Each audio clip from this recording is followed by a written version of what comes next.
that if you love summer as much as you say you do, yeah, if you love summer as much as you say you do, if you love summer as much as you say you do, we all hope that one day the sun and the warmth will return and end the Arctic coldness and this cabin fever soon.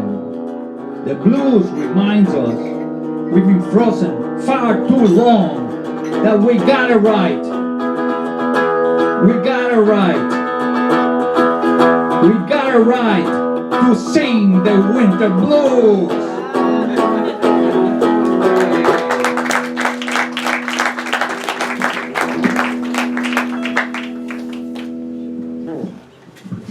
Chicky boom, chicky boom, chick, chick, chick, chicky boom, chicky boom, chick, chick, chick, chicky boom, chicky boom, chick, chick, chick, chicky boom, chicky boom, chick, chick, chick, chicky boom, chicky boom, chick, chick, chick, chicky boom, chicky boom, chick, chick. That's right. That's right.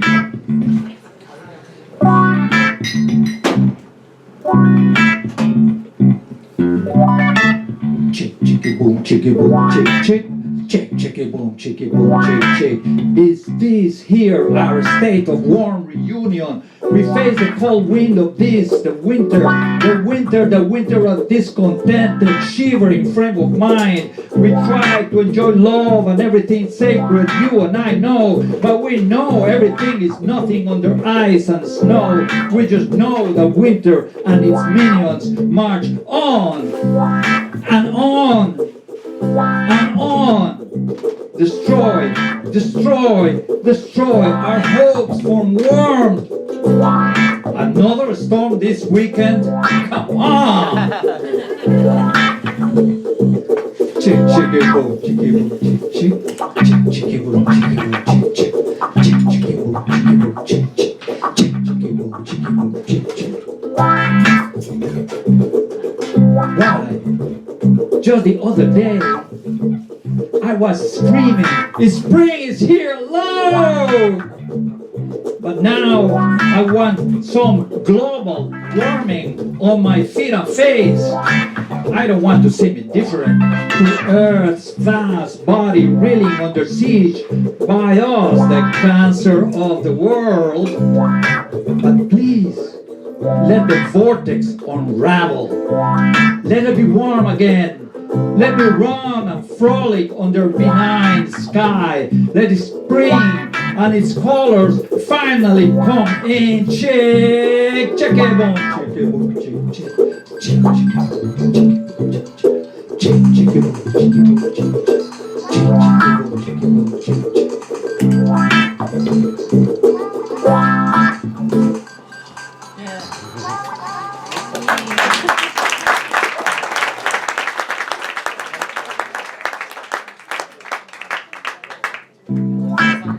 Fool you. Just like winter did. Mountains of salt to melt the ice of our deceit, pretending to be what we are not. Eskimos, impervious to the cold. Meanwhile, our hopes and expectations peter out. But who has the energy to move about when it's too cold to even think about past warm, future relief, and how we shall parade around in our briefs, getting the rain of sunshine on a beach, leaving umbrellas in our drinks. Chick, chicky boom, chicky boom, chick, chick, chick, chicky boom, chicky boom, chick, chick, chick, chicky boom, chicky boom, chick, chick, chick, chicky boom, chick, chick.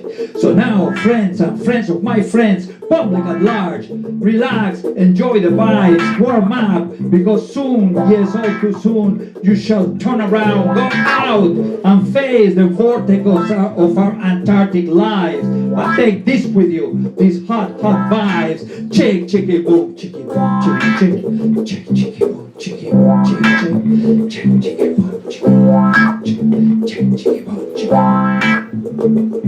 chick, chick.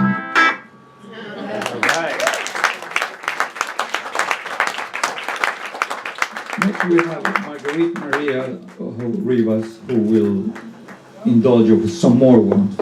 Why this is such a surprise. Is your steps too low? Oh, thank you. Hello, everyone. Can I just take this down with this? Thank you for inviting me, Lou and Bill. I appreciate it. I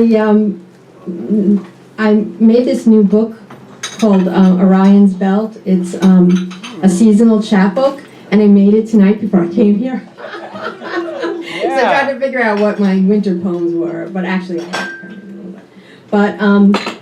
But I remembered that I'd written a poem a long time ago that might be relevant for tonight. So instead I'll read that.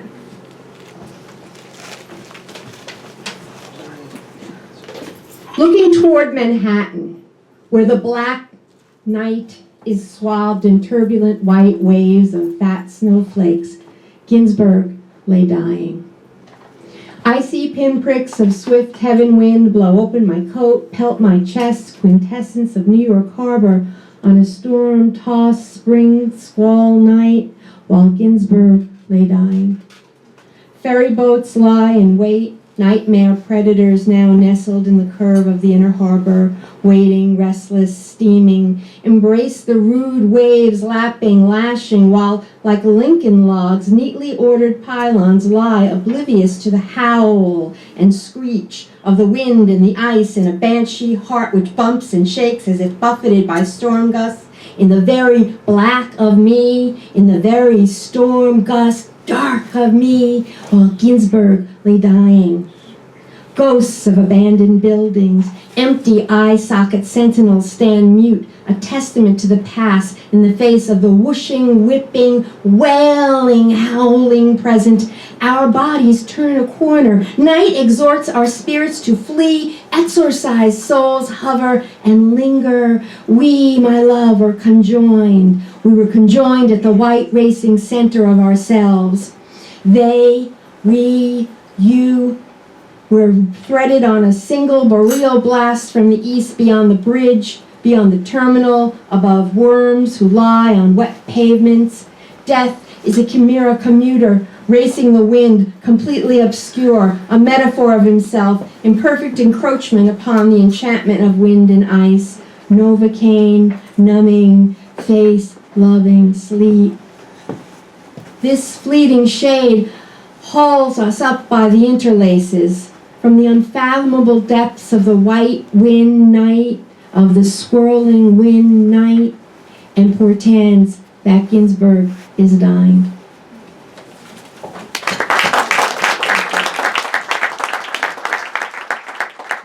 On that cheerful note,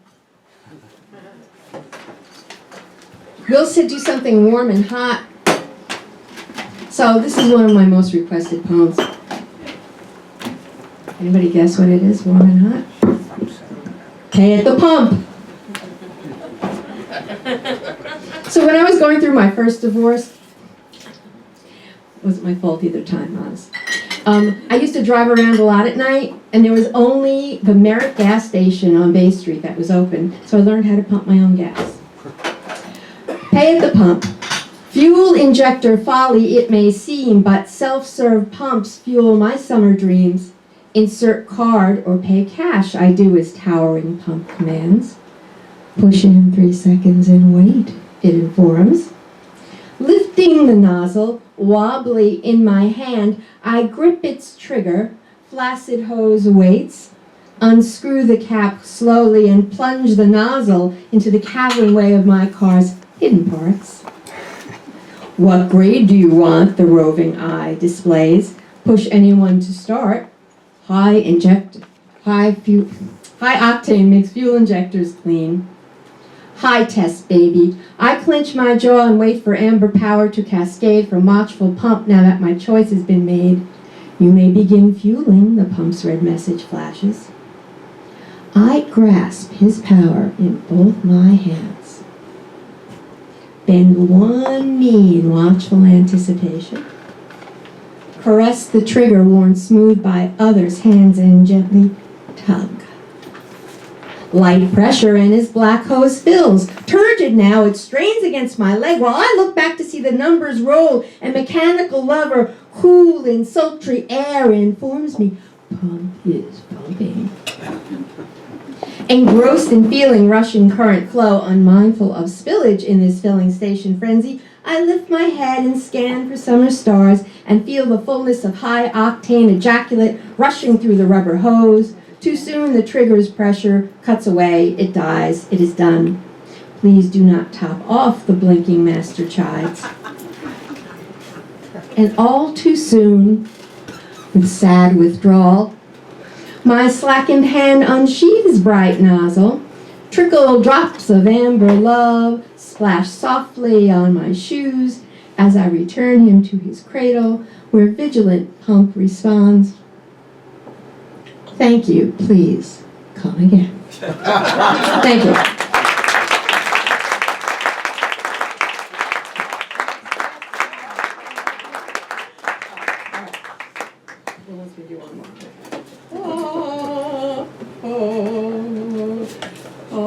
Can I have a little hippie music? All right. A little hippie music in honor of the night.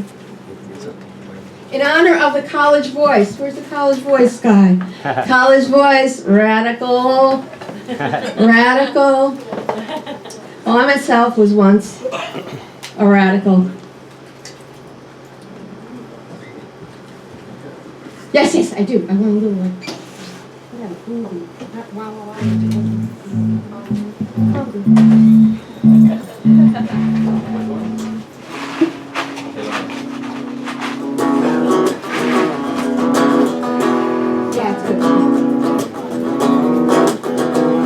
And I dated weathermen. I swear to God I did. I was one too until I break. No lettered boys with mud-clogged cleats, nor pale music conservatory mop tops, nor lab rats, someday doctor boys, but weathermen my college dates. Talk of basement bombs and tones of hushed importance, with one suspicious leering eye on the only two girls admitted, we two starving and seeking the shining path, while weather boys, cocks combed stiff with hypocritical hormones, strutted, but beneath it all, they were just like boys without prom dates. Dutifully, we disdained that shallow ritual of coming out in misogynist society to stuff envelopes and believe. We missed our senior proms to make phone calls and believe. Sharing joints for the cause, unity. Sharing acid for the cause, unity. Sharing us for the cause, that's unity. For the professors and the weathermen, love underground and a pot of spaghetti fed the resistance, fueled the manly struggle. For us, it was like a sign had been tacked up to a weather boy's tree fort. No girls allowed, except for a joint, or a fuck, or to type the manifesto.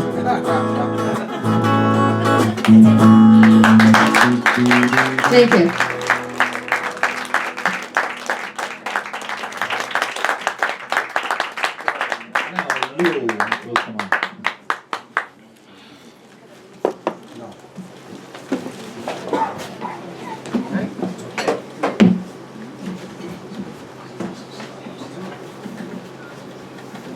Okay. Start off slow and then let it rip.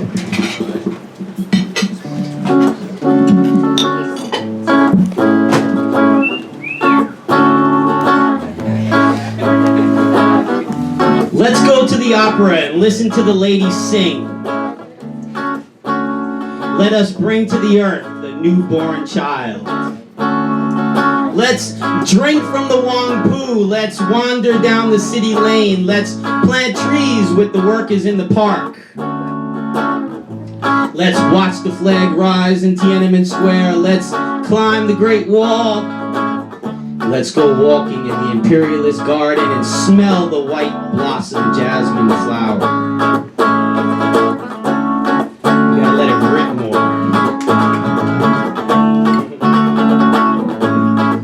A speeding arrow toward the sun discovers love, then runs. Honeysuckle grows on the honeysuckle grows on the vine, weaves two hands, yours and mine. Twinkling little girl eyes betray a lost paradise. Nostalgia sucks on a young man's heart, drips of blood from where he starts. A muscle car rips into the Texas desert night, the sound of an engine roar. Pretty soon all you can hear is the hum of a light heart. Baskets of fruit, baskets of meat, crawdaddy boils, summer sweet. Beautiful Alabama country, beautiful juke joint, Alabama lady, dirty South, sweet mouth. Beale Street, Memphis, Tennessee, driving on the Natchez at 2:45. Hard-working New Orleans, the whole damn city running on steam. Merengue with hot enchiladas. I'm gonna do that line one more time. Let it rip, please. It's almost over. Let it rip. Merengue with 2 hot enchiladas. One named Midnight, the other named Woman.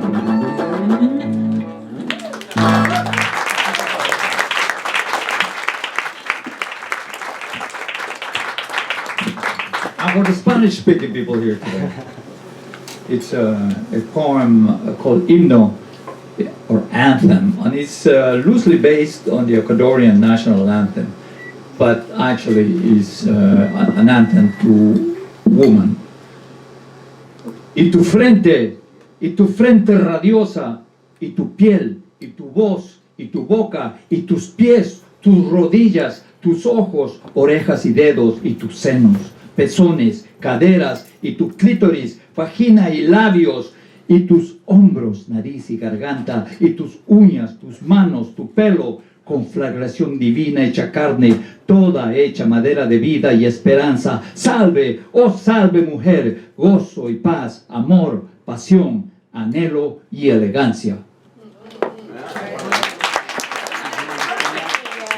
I don't think it is a translation. Got the meaning.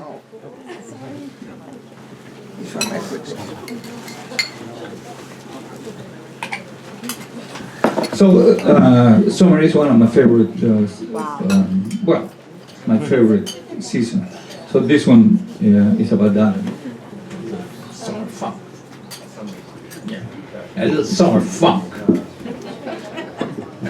I don't know when was the last time you had a little summer funk, but you're gonna have it right now.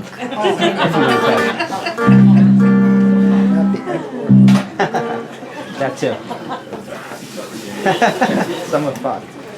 Early morning, about in my sandals, go down to Covet Sea Marsh and its low-tide mudflats, where the jaws-hatched fish gather round, the crabs abundant sideways clown, and the cormorants spread the rumors of their wings, while reeds in their dreadlocks tall hang out, the clams and mud and sea come kiss the shore.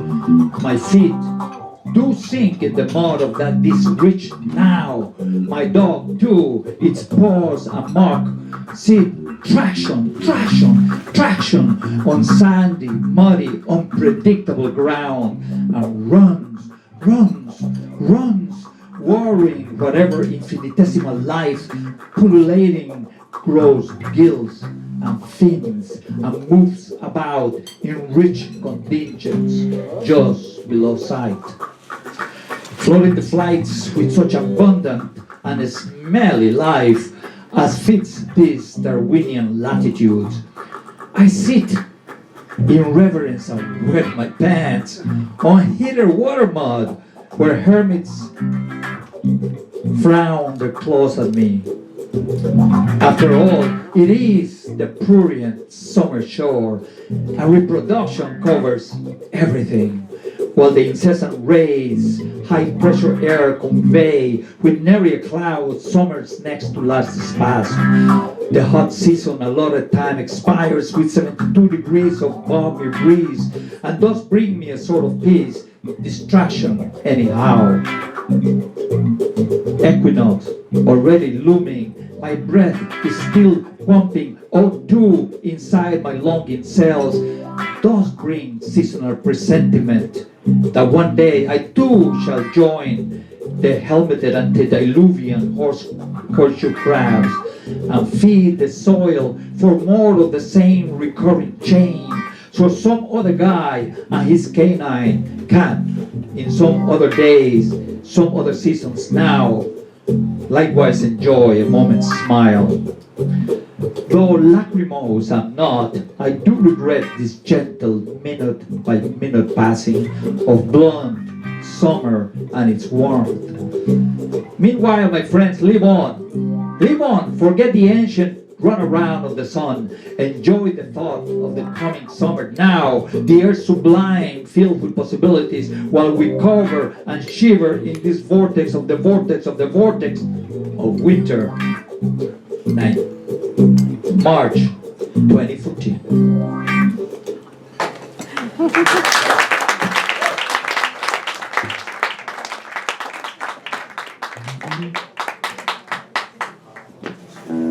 And this is a special poem that I did at the wedding of my son, Pete, and Jeniffer, my daughter-in-law.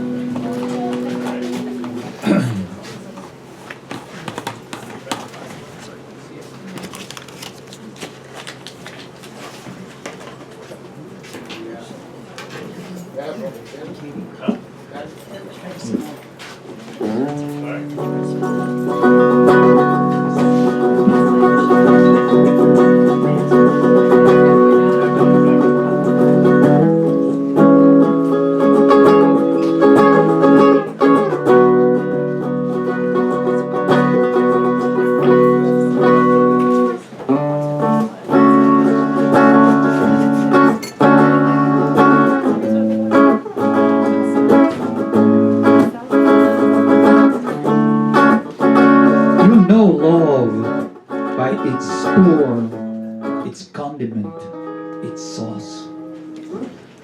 You'll know love because it's there, hidden within the falls of life. Then, springing forth totally true, teaches you warm. You'll know it because its innocence will shine and aloft. Your heart, held in some kind of trance, will be at peace, at rest.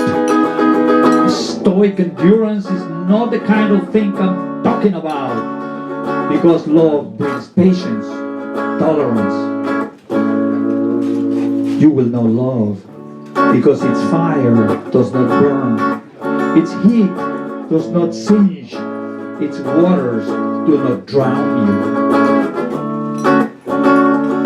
You will know love by its calmness, its quietness, its strength. And then, of course, you let it go and grow as lucent arrow, as bird release, as fresh clean water rushing on the thirsty ground.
above the sunshine face of life on earth. You will see its golden lips, you will bend to kiss its flavored breath of wind and time manifest in each minute, in each tick-tock of the clock you will inhale. In love you will exist as a two heart make whole, exquisite as exquisite is, and your potential will overflow with hope. In love you will know souls warp and weave, such in-between spaces as united will give you all you really need. Satisfaction of a job well done, life together well sculpted, well lived in love, sealed, stamped, and delivered to whatever gods may be.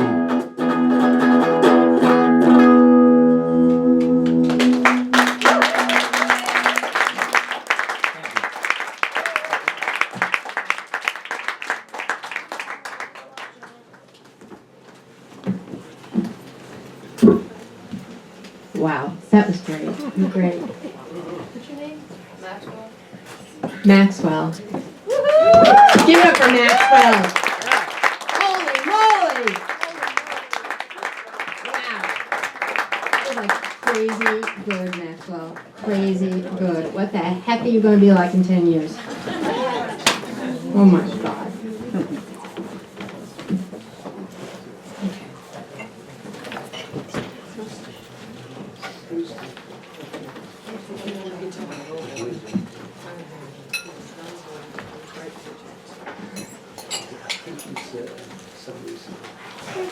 Speaking of harbor winds and the music of the spheres, the waxing crescent moon swoops in the winter wind, no protection from thin hollow gusts and piercing boreal blasts will dry watering eyes or stay shivering arms. Look up. Fix your stinging eyes on the setting moon, climb into the silver hammock, rest there with a warm lover. Snuggle and spoon until some vernal dawn coaxes you down from that icy lunar region where you had relegated your frozen heart.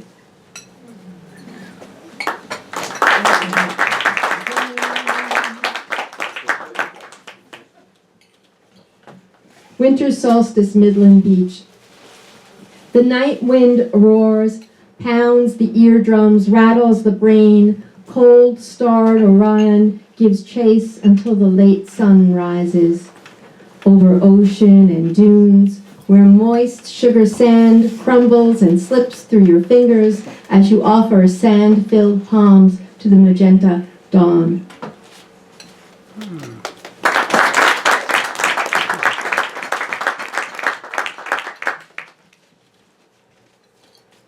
Northern exposure. In winter, under white quilt embroidered with blue forget-me-nots, in red flannel shirts they slept. Peacock feathers and oyster shells hung from a sprinkler pipe above their nestled heads. Heartstrings played stand-up bass in their dreams of bivalves and feathers, iridescent under Venus, under Vesta.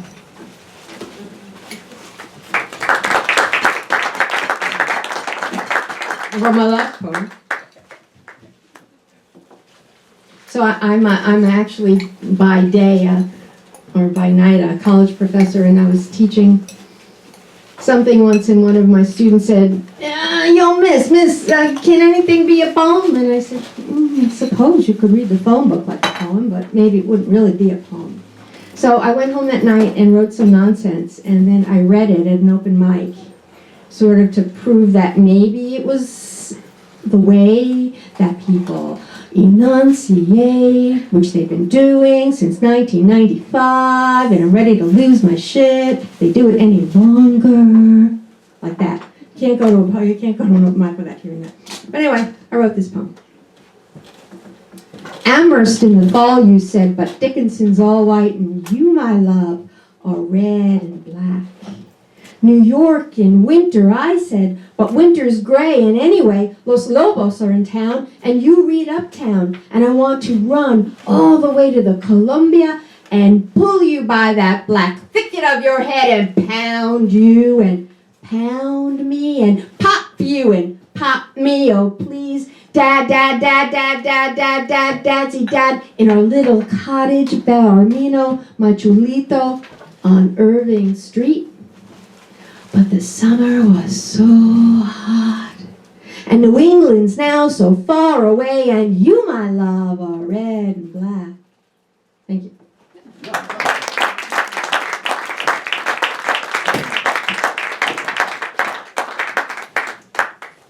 Jeniffer Millich, who happens to be my daughter-in-law.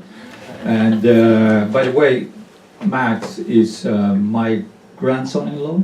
Your step-grandson. Congratulations. Yeah. You picked a good one. I know. Thank you. Jennifer. Thank you for having me. I'm so excited to be here. I'm going to read poems. I'm going to do a tribute to my family tonight. So I'm going to read 4 poems about 4 different people in my family. This is from my grandmother. She lived in West New York, New Jersey, called Memory. My grandmother is losing her memory, and parts of her are coming to me in pieces. I am remembering her like a story I heard where someone died and a friend, long estranged, woke suddenly, remembering the racetrack.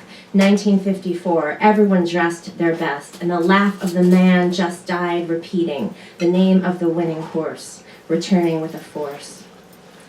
My grandmother is delicate in everything, more private than anyone realized. She writes beautiful letters in longhand. She plays the theme from Dr. Zhivago on the organ. She can knit a full Afghan in less than a month. Her desires are quiet. A record player humming in the apartment, a music box, cucumbers perfectly cut. She never said anything when her children moved her to Oklahoma. To granddaughters and summers she doesn't know, to estates spread wide with roads and basketball, grand gestures. But she must know that they have sold her apartment. Her things given away, featured in garage sales, become charity. The tiny glass pitchers in green and red that stood in the kitchen windowsill all her life. The perfume bottle shaped like a cat, the gift of a toaster. I rescued all the boxes and bags I could carry, although there is no room here in my small apartment.